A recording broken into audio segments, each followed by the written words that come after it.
Hi there. Here we are again, the Alpha Male 2.0 podcast. And just to be aware, I have another podcast called the Sovereign CEO Podcast, where we cover location-independent business, 5 flags, international lifestyle. And that's at calebjones.com/podcast. And if you are listening to this podcast, I do a video version of this podcast on YouTube and all the usual alt tech platforms like Odyssey, Rumble, and things like that. And if you're interested in watching this podcast, you can go to alphamale20.com/links. And those are all my links for both Alpha Male 2.0 and Sovereign CEO. Can you find the perfect woman? I have a reasonably rational audience, and a high IQ audience. And so, of course, most of you are saying, well, of course not.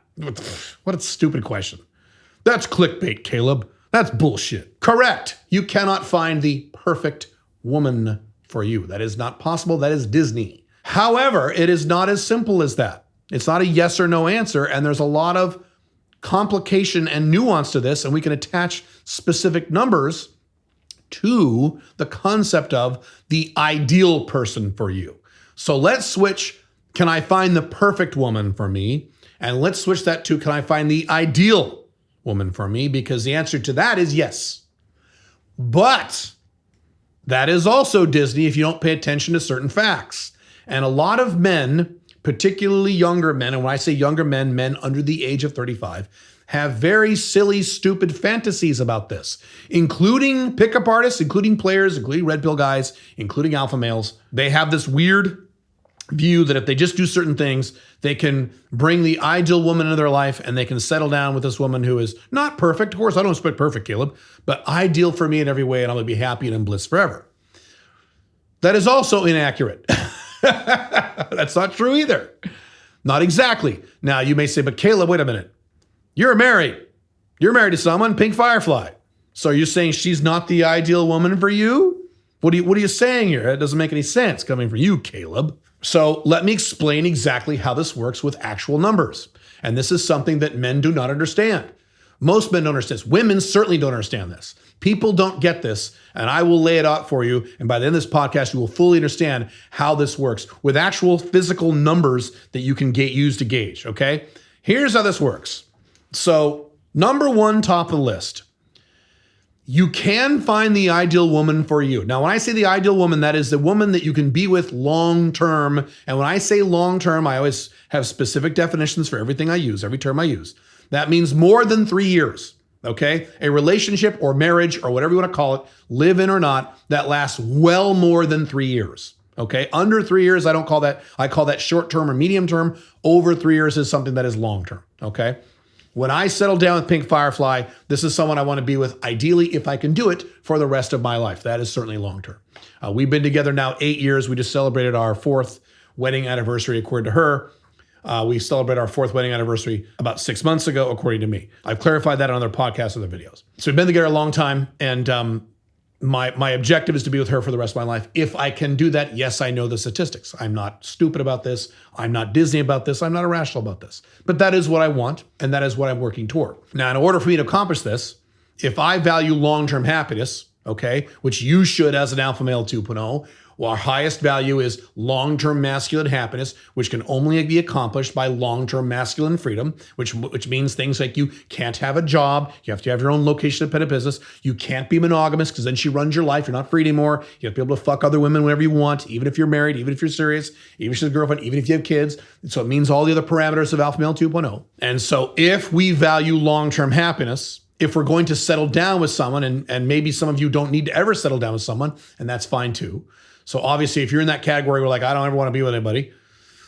If you're young, you'll probably change your mind later. If you're old, you'll probably change your mind later too, with rare exception. But whatever, fine, then you can ignore this podcast if you like. But the vast majority of you either want this or will want it later. 98, 99% of you will either want this now or will want this later in life. Guaranteed. That's why I'm discussing it, okay?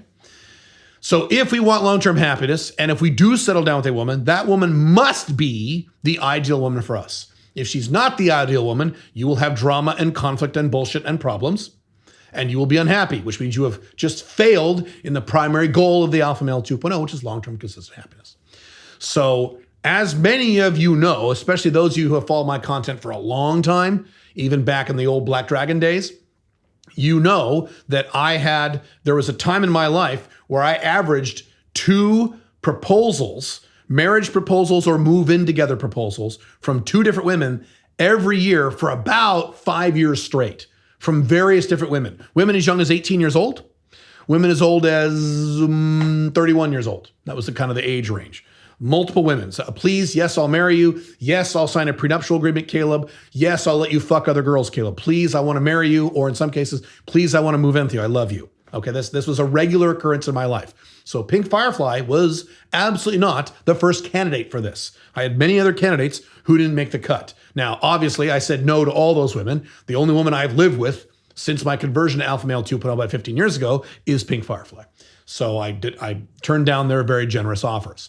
But my point is I had other options in terms of marrying, settle down besides Pink Firefly. Why did I not do that? Well, 2 reasons. One is most of that time I wasn't ready to settle down again.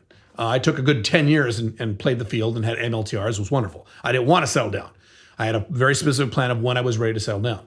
Once I was ready to settle down, I said no to those women because I knew they weren't ideal women for me. You have to vet women. I've talked about how a woman cannot be your OLTR, that is your girlfriend, the Alpha Male 2.0 equivalent of a girlfriend, which means you can have sex with other women as long as they're FBs only. You cannot have a woman who's an OLTR unless you date her as an MLTR for at least 6 months. A year is better. And with Pink Firefly, she was an FB, not even an MLTR, an FB for a year. Then we didn't see each other for about a year. Then she was an MLTR for about 7 months. Then I slowly, carefully made her an OLTR. And we didn't move in together for another 3 years after that. I take this shit very slow. Why did I take it so slow? Because I wanted to make goddamn sure this was the ideal, not perfect, the ideal woman for me. Okay. Most of you morons fall in love on the 3rd date and want to get married, immediately. You're an idiot. You're an idiot with one-itis and you need mental health counseling or you need me to punch you in the head. I don't know what your problem is, but you got a problem. So most of you guys don't want to wait that long, and it's unfortunate because that's the cause of all the chaos, drama, breakups, cheating, and divorces because men, and women too, but largely it's men, settle down and or get serious way too fast. It's an epidemic among men, and it's been an epidemic for a long time, at least 20, 25 years. The more important the relationship is, the slower you have to take it. Okay, the more potential you think a woman has, the longer you have to wait to make goddamn sure she has that potential, because a woman can't tell you who she is. A woman can only show you who she is, and you don't know what you're dealing with if you only dated a new girl for 2 months. You have no idea what she's like. You have to wait a year or 2 or more longer if you can before you move her ass in. Now, enough on that ranting part of it. So then I moved in with Pink Firefly, and I knew, and I still know to this day, she is the ideal woman for me. So let me describe what ideal woman is, okay? Even if you find, and here's one of the takeaways of this podcast, even if you find the ideal woman for you in a long-term, serious relationship with long-term expectations, and those are all very specific and relevant, okay? I don't mean some girl you're dating. I don't mean some girlfriend you just got. I'm talking about a serious, long-term relationship or marriage, live in or not, okay? Ideally live in is probably what we're talking about here, with long-term expectations. This is not some 19-year-old you're dating and you'll probably break up in 2 or 3 years and that's the way it goes because she's 19. I'm not talking about that. I'm talking about something with long-term expectations like I have with my wife. My long-term expectation, what I want is to be with her for the rest of my life, and she wants that from me. Matter of fact, she wants that more than I do, which is fine.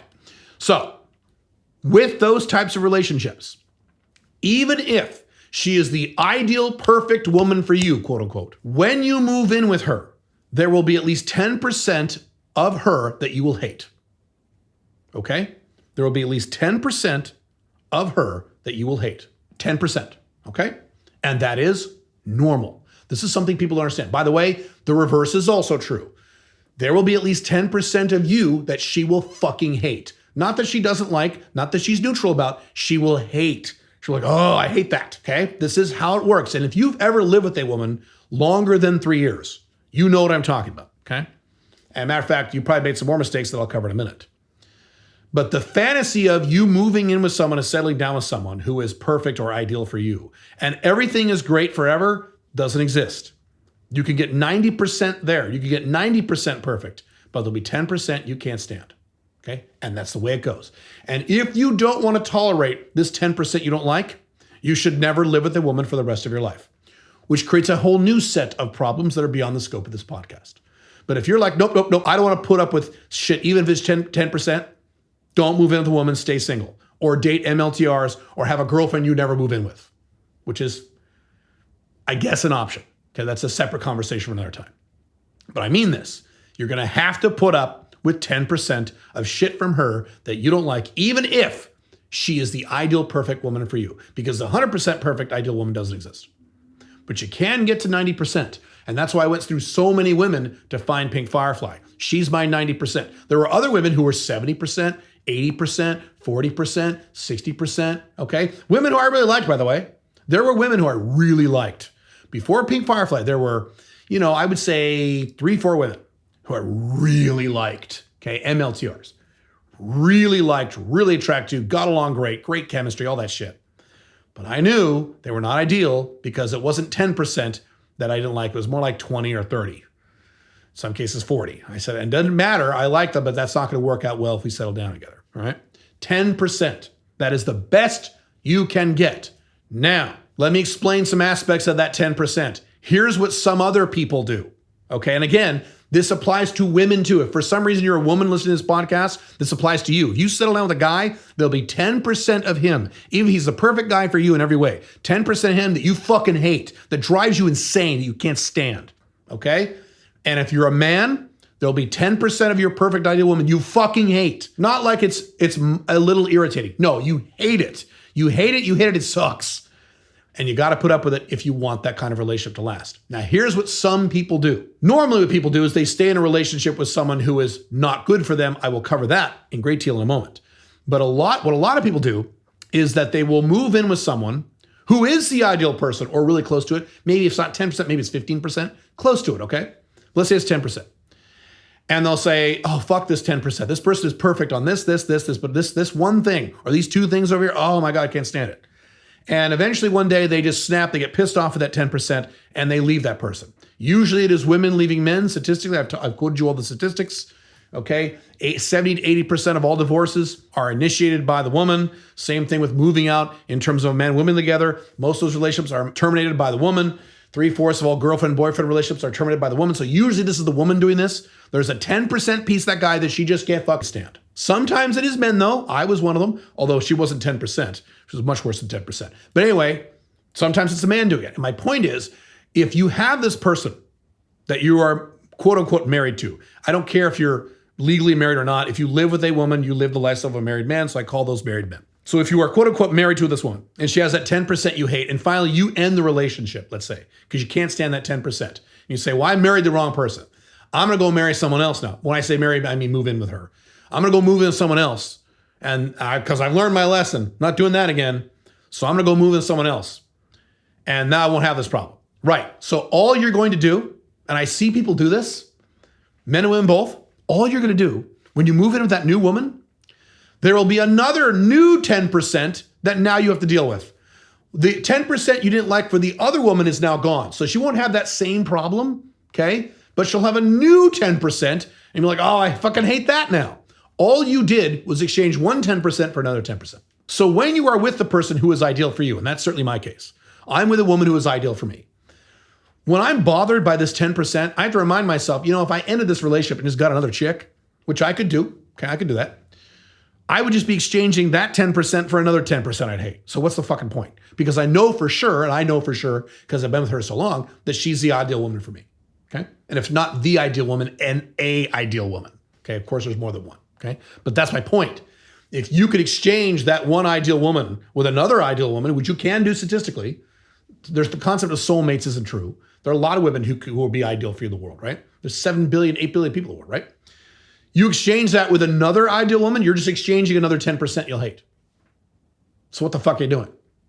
Make sense? And a lot of people don't understand this.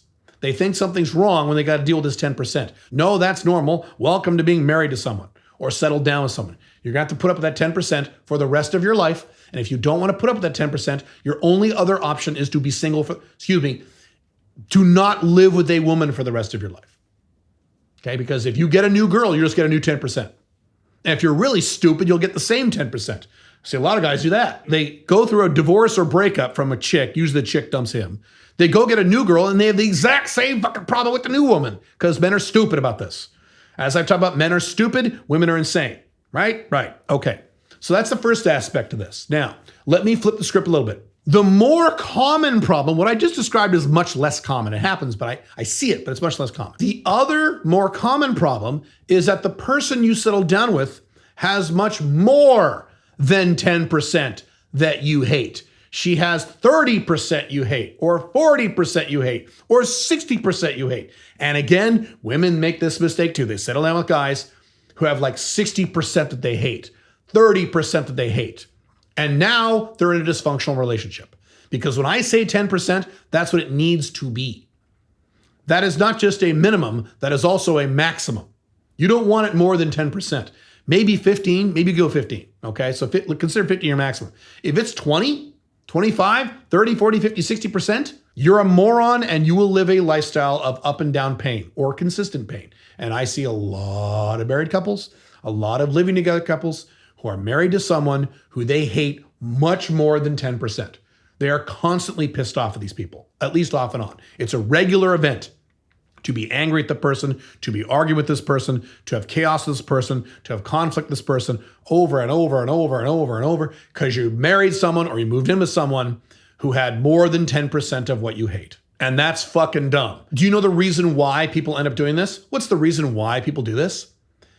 Because they got into the relationship too quickly. Because they moved in too quickly. They got one-itis, their brain shut off, it went all down to their dick and to their heart, and they said, I love you, move in. They, okay. And now you move in with someone who has 30% of what you hate, or 20% of what you hate, or 40% of what you hate, or God forbid, and I've seen it, 60 or 70% something you hate. I have seen relationships, more than just one or two. I've seen a lot of these, where the other person is like 80 or 90% what they hate.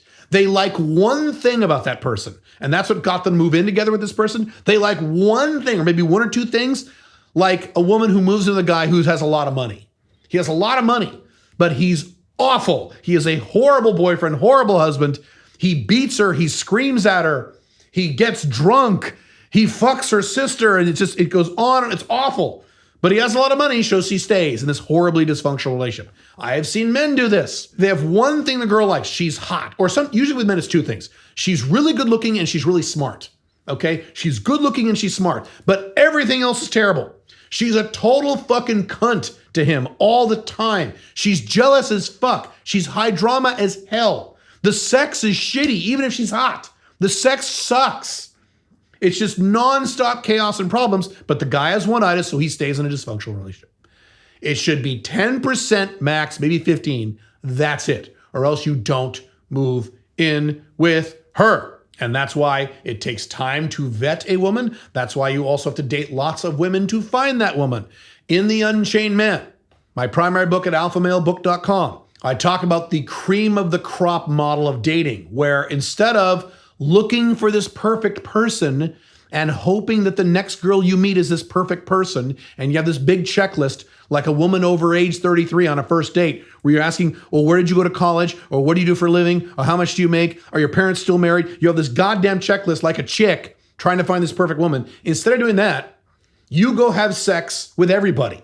Not everybody, but everyone who's attractive physically, you have sex. Wear a condom, please. Wear a condom, please. But you have sex with lots of women. You date lots of women, non-monogamously, alpha male 2.0 style, FBs, MLTRs, many as you want. And eventually over time, what happens is one of them will naturally rise to the top and lead the pack. And that's the one you settle down with. That is precisely and exactly how I found Pink Firefly.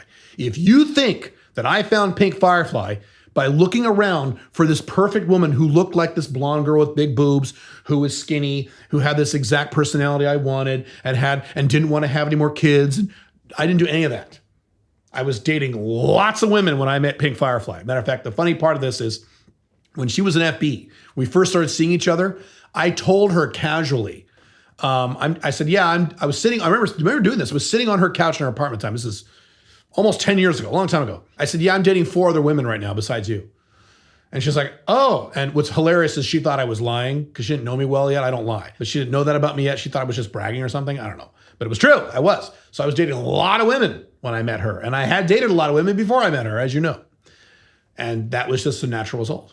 So that's how it works. So that's why you need to date lots of women to find the best one. And then when you find the best one, you wait a long fucking time before you move in with her. I just told you how long it took Pink Firefly to get there. It took her a long time. As a matter of fact, several times in that process between FB, MLTR, and OLTR not living together, which was about 2 or 3 years, 3 years, I believe, she got frustrated that we weren't moving in together. And I would set a date, and there was at least once, maybe twice, where I had to extend the date that we were going to move in together. And we had like a little argument or spat. I thought, oh, that's drama. So I had to extend the date out to make sure she understood. And she's like, oh. But it was worth it. It all worked. Take your time with this shit. And then your odds of getting that woman in your life who you settle down with, who is 10% you hate, which is normal and expected, go much higher, right? But again, I'm telling you that your perfect ideal woman will still have 10% of her that you will hate. There is 10% of Pink Firefly that I fucking hate. There is. It's the way it is. And Pink Firefly, if she was sitting right here, would say to you, if she was being honest, and she doesn't like saying these things because she's a very nice person, but if she was being honest, she'd say, yeah, there's 10% of Caleb I fucking hate. And she wouldn't use those words, but it's true, okay? And that's how it'll always be. Matter of fact, Pink Firefly just had a discussion a while ago about accepting the person's 10%. You're just going to have to accept it for the rest of your life if you want to be with that person the rest of your life. That's just what you have to do. And if you don't want to do that, if you don't accept 10% because 0% doesn't exist, you should never move in with a woman because you'll have to deal with that 10%. That's the way it goes. If there are questions or clarifications you want to make on this podcast, let me know. Often you'll have a podcast and a germ of one of the ideas for that podcast can become a completely new podcast. And this topic has a lot of ideas in it. I went through a lot of data with you, a lot of ideas. So if you want me to expand on this topic, let me know. And I can certainly discuss this in a future podcast. Cool. All right. See you next podcast. Bye.